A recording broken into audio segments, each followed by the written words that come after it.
Yok korkarsın, nece? Soğuksun dersin.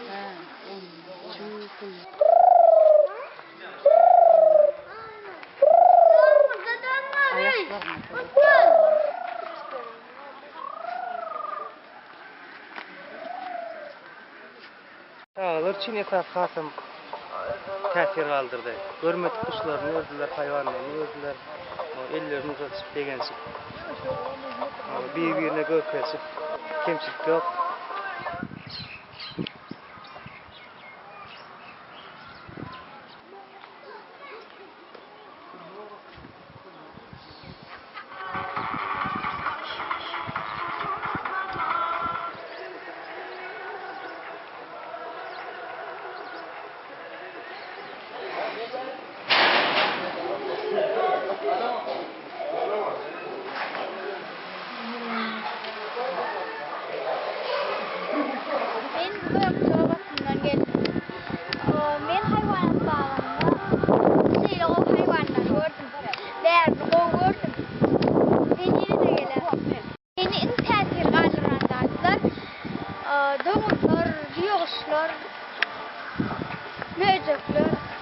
Yok, gelmedim bir müze yedek geçim.